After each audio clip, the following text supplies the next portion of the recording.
Welcome into DC On Screen. This is episode 291. It's our weekly, well, I say weekly, but we didn't do it last week, DCTV episode. We talk about all the stuff that's been going on with DCTV. First out of the gate, I guess I'll say it here because she was introduced in the comics first, but just barely.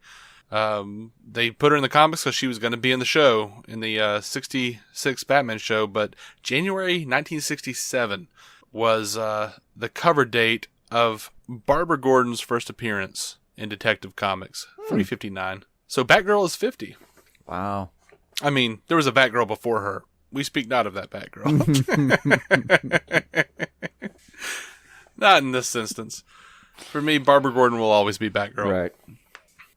So, Powerless released a new trailer. And it's a trailer for the retooled pilot, and it looks like trash. Just hot garbage. I don't know. I think it's I'm still kind of worried about them having to retool it like they did, but I would say that's a vast overstatement. They are no longer an insurance company. Now they're making things to, I guess, help people or help save people from getting smashed or killed by superheroes fighting. Mm-hmm. And they work at Wayne Enterprises. It looks real dumb. Looks real bad to me. I didn't laugh once during the trailer. I did the old trailer. The old trailer made me laugh a few times. Yeah. This one, Tudyk got me not on at the old all. one, definitely. Yeah, I didn't even see Tudyk on this one. I know, that was disappointing. You know what's sad? That the main thought I came away with watching Powerless was like, if they're designing stuff that's just going to like protect the average human, isn't that just going to make an arms race between them and the superpowered people taking on some of their inventions and upping the ante even more? Amazing how you can even take this shitty trailer and make something interesting out of it. Well, I doubt they've thought of that. I don't know. We'll see. Anyway, it'd be nice if yeah. it is a Wayne Enterprises company that's doing this tech. It'd be nice if every now and then they had little jokes where like, what'd you do with that thing we designed? It's like a grappling looking thing. Like we had it, and it's just disappeared. No one can find it. It's off the books. There's no record of it. Mm-hmm. Yeah. Danny Pudi's, by the end of the season, if it lasts the season, Danny Pudi will figure out who Batman is. I'm telling you that. You better believe it. Now. We can hope.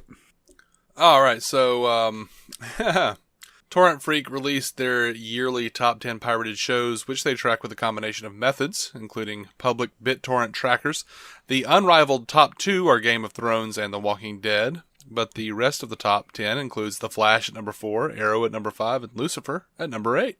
So I guess we have something to be happy about. I don't know why. I looked at that list. You know, the funny thing was, like, if I remember correctly, it had previous year's ranking next to it, and like the Arrow and Flash were still 4th and 5th, but I think they like switched places this year. I don't know.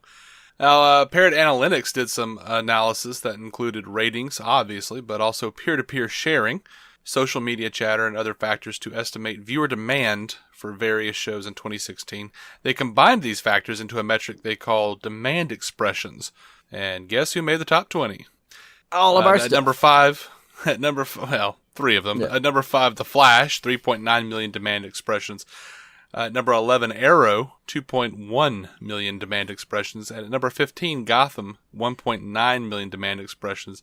Surprisingly, all of those beat Luke Cage at number 17 with 1.8 million demand expressions. Obviously, Game of Thrones and The Walking Dead came in first and second. That just goes without saying. Absolutely.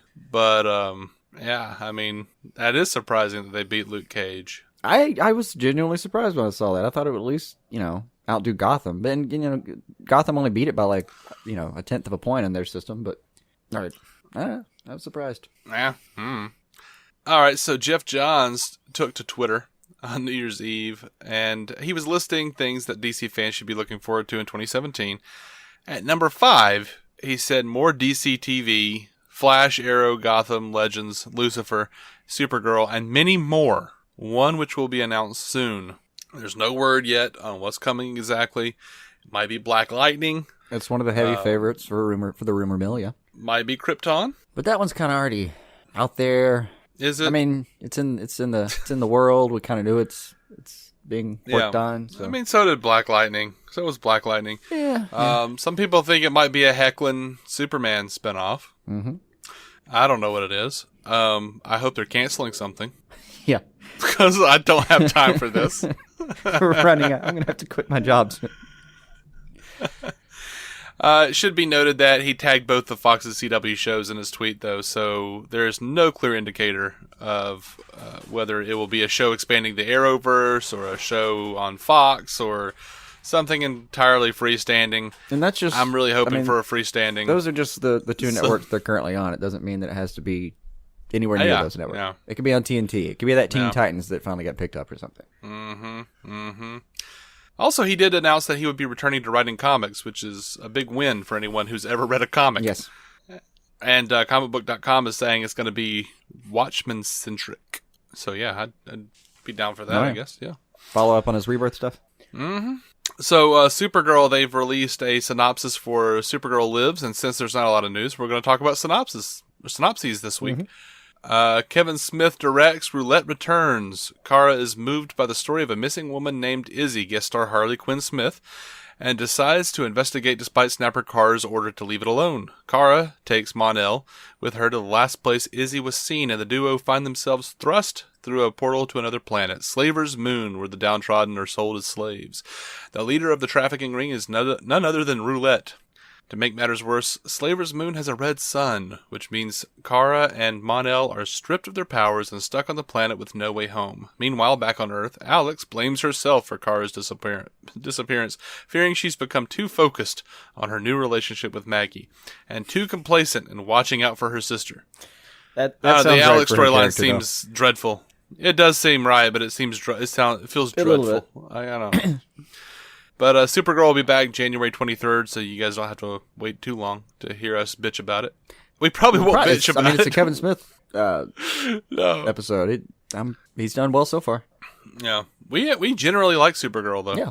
And did you have the same moment where, like, when you were when I read that synopsis, I was like, why is Harley Quinn... Oh, his daughter. His daughter. Yeah. Okay.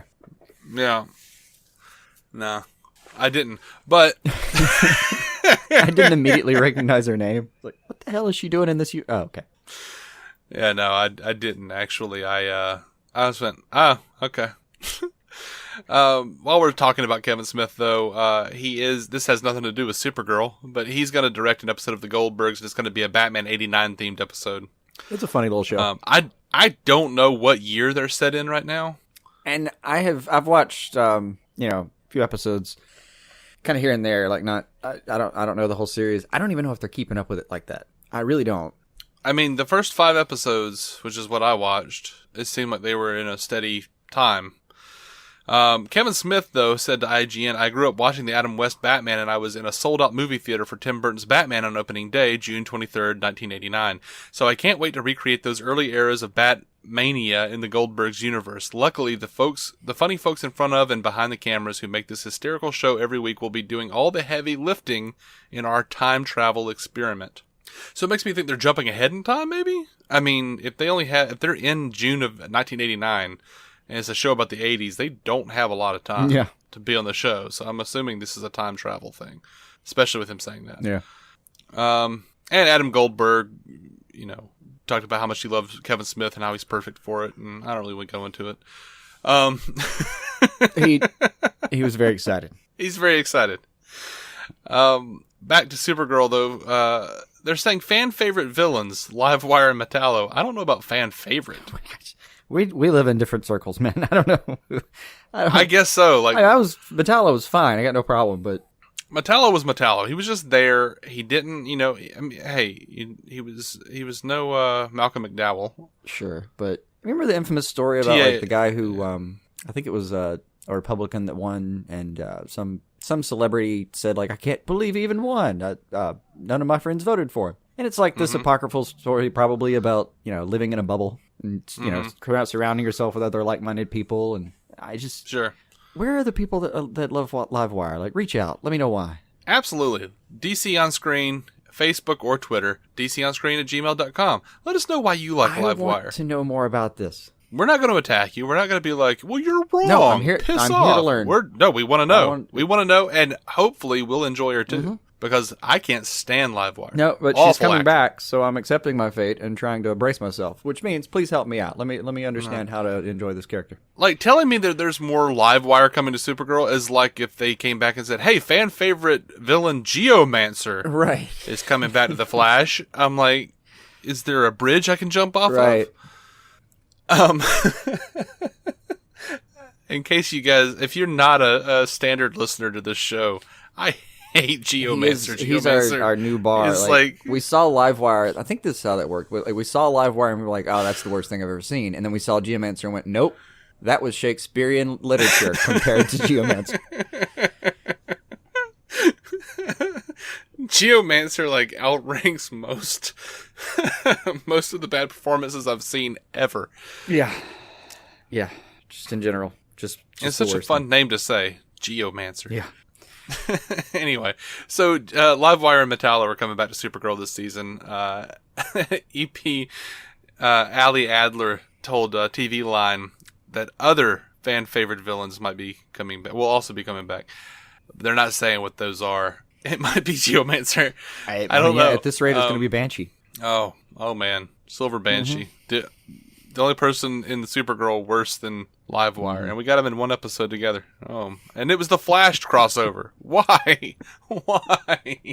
There's always a cost for magic. Yeah. So Jeremy Jordan had an interview with comicbook.com. He was talking about the secret that he and James are keeping. He says, given Wynn's complete inability to keep a secret, I can't imagine it's going to last very long. I think it shouldn't last very long. I think it provides more of an exciting story to present that problem of when Kara actually finally finds out what's going on with Guardian and Wynn and how they're going to deal with all that. People will slowly start to find out very quickly. That doesn't seem to make sense, but it does. I know what he means. Yeah. In the next episode, Alex basically beats it out of Wynn. So it's going to become increasingly difficult for them to keep that secret. Well, yeah, if she's beating it out of him. But it wasn't like she held him down to a chair and wailed on his nuts for a while. She like hit I think she like hit the wall and clenched her fist pretty much. She's like, okay, I'll tell you anything. Yeah, but he says in the next episode, Alex basically beats it out of Wynn. Oh yeah. So the episode we haven't even seen, she's gonna beat it out of him. He's gonna crumple like wet toilet paper, man. Yeah, he says about the dynamic with James and how Kara's budding Mon-El romance might affect Wynn's character. He says, I think we're seeing Wynn as a person through how he handles his business and his confrontations with James. We see that while being the sort of irrational fanboy, he's actually one of the more rational characters around. No kidding. Mm-hmm. He's trying to think of everybody's well-being and how things work out. At this point, there's not a whole lot that we see of Wynn's personal life, but I certainly can't discount it in the future. There's a lot of fun stuff coming up, but it all involves the DEO and adventures that Wynn gets to go on. I think that this has sort of become his life at this point. We also see Wynn dealing with his potential Mon-El Kara relationship that's been budding. That's not going to be an easy thing for him to deal with. So yeah, the interview goes on, and there's some fun stuff about how Jordan has approached playing Wynn this season.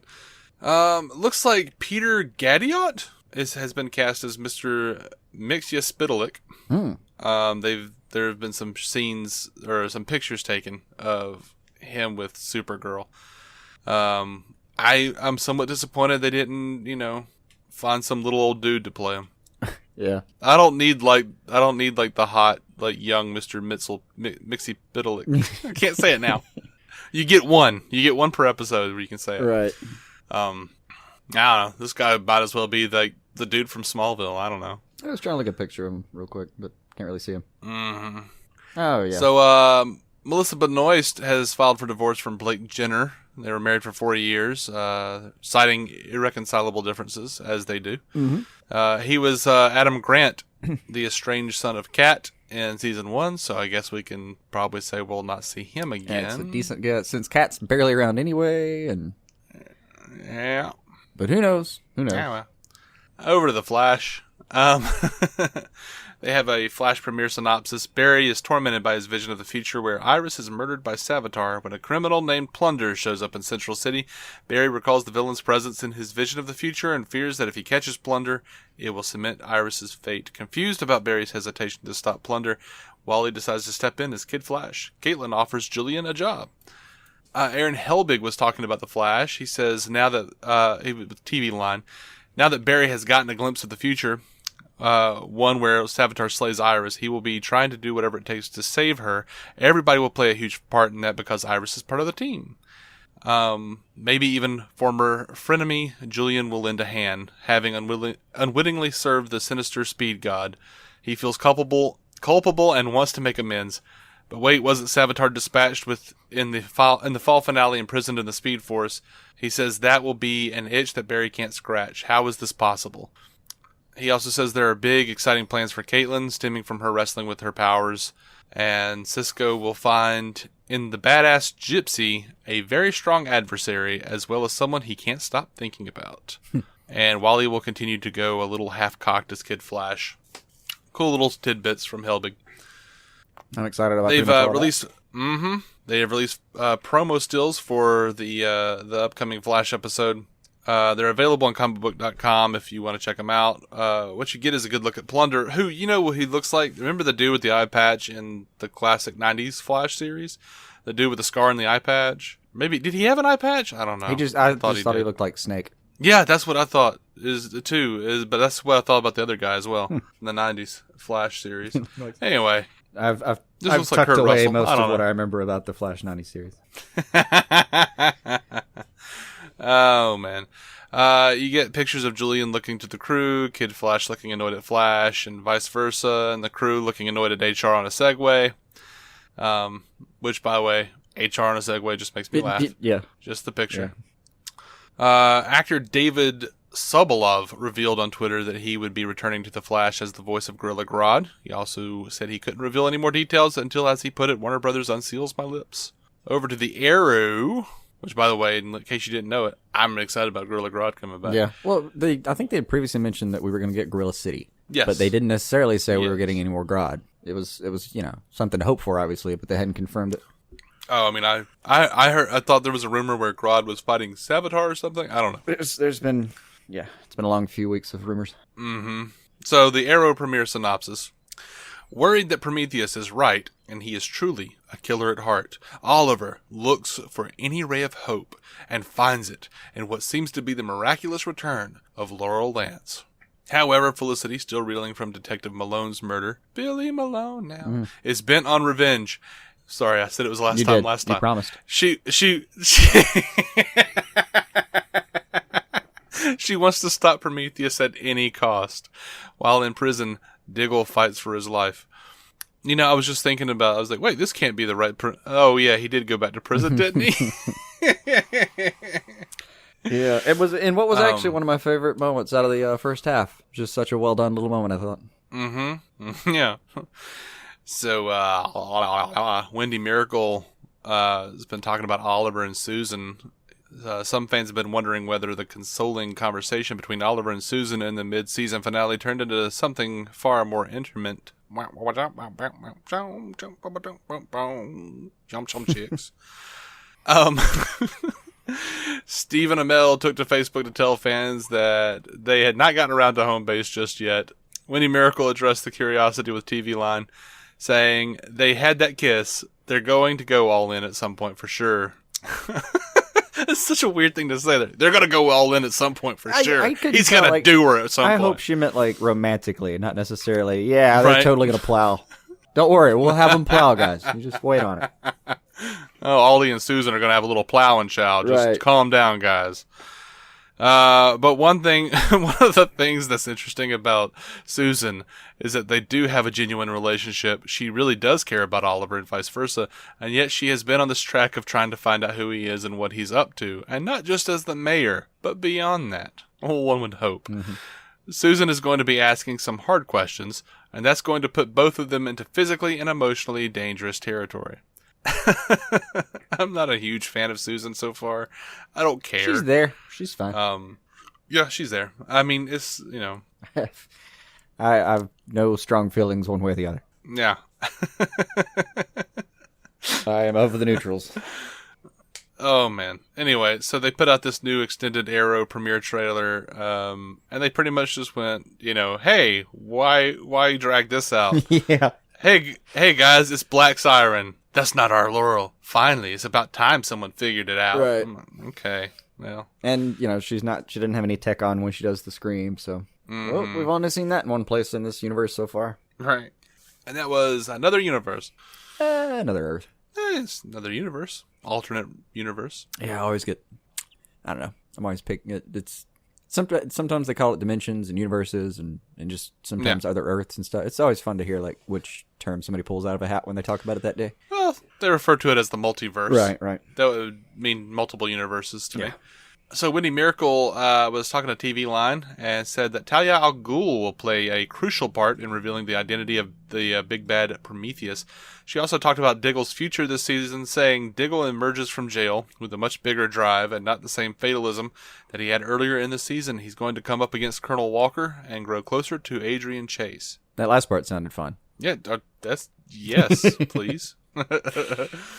Yeah, I'm down. All right, so Legends of Tomorrow, they've released the premiere synopsis. When Damien Dark and Malcolm Merlin try to capture Rip Hunter in 1967, they created an aberration big enough to draw the attention of the Legends. Haven't they already done this? Mm-hmm. However, when the team arrives, they discover that Rip has no memories of his past due to time drift and is just a graduate film student. After trying to convince Rip of who he was, they discover that he possesses an incredibly powerful artifact. What is wrong with me? Artifact known as the Spear of Destiny, which the Legion of Doom is after. Ray and Nate realize that the aberration has also affected them personally, making it difficult to help the team. Meanwhile, Rory asks Stein for help and makes him promise to keep it a secret from the team.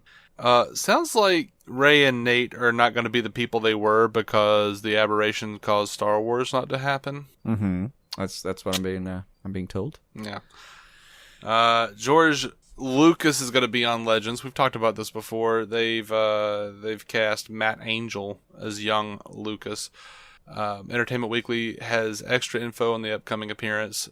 Guggenheim told them because of circumstances, the time aberration in 209 as George Lucas quits film school. As a result, he never makes Star Wars or Raiders of the Lost Ark. As a result, Ray, who became an engineer because of Star Wars, and Nate, who became a historian because of the Raiders, slowly start to lose their brilliance because those things that inspired them to become who they are didn't exist.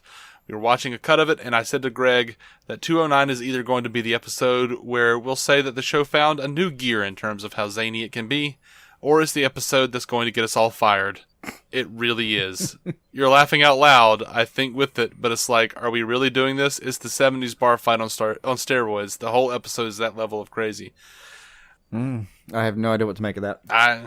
I wouldn't be surprised if it was the episode that got them all fired. Yeah, I mean, I really don't know what to do with it.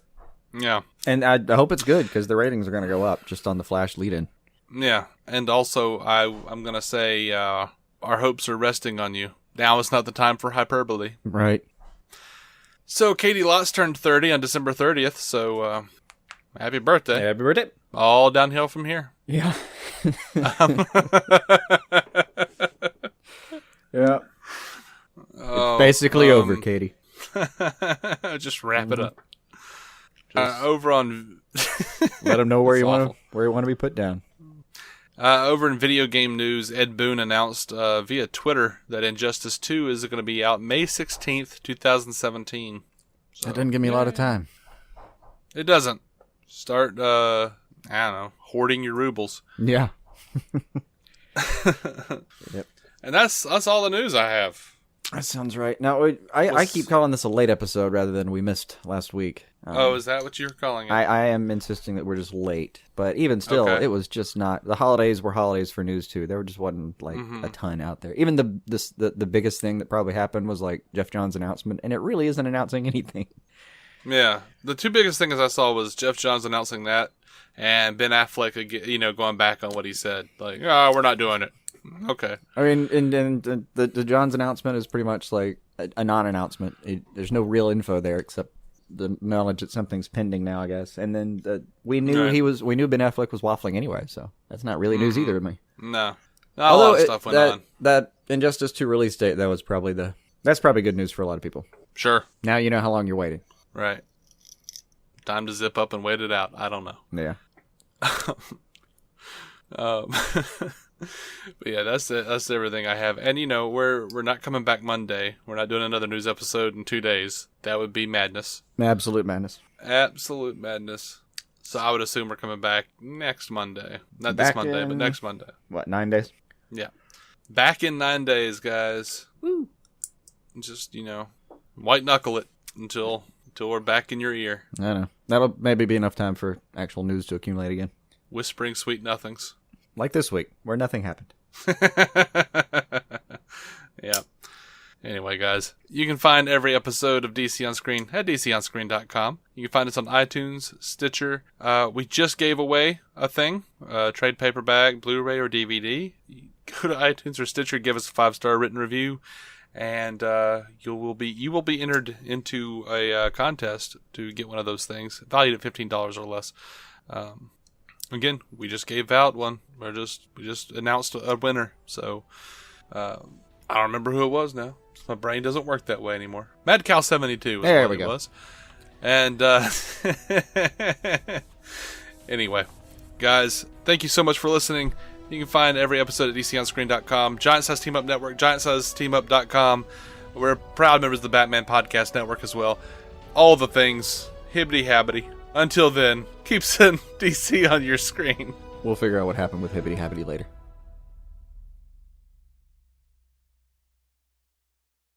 Are you struggling to lose weight and keep it off? Tired of wasting time and money on starvation diets that lead to more frustration and stress? If there was a weight loss solution that could actually work for you, would you try it? Then head to Golo.com. I'm Steve. I lost 138 pounds in 9 months on Golo. I'm Amber. I've lost 128 pounds with Golo. If you're ready to take back control of your life, head to Golo.com now and see how Golo can work for you. That's Golo.com. My sleep is way better. My inflammation has gone way down. Golo saved my life. I was way overweight. That's what sent me down the path. I wanted to make sure and live for my kid. I have literally tried everything. I was on the verge of getting gastric bypass surgery, and I saw the Golo commercial, and it was the last thing I tried because it worked. Join over 2 million people who found a better way to lose weight with Golo. Your healthier and happier life begins at Golo.com. That's Golo.com. Again, Golo.com.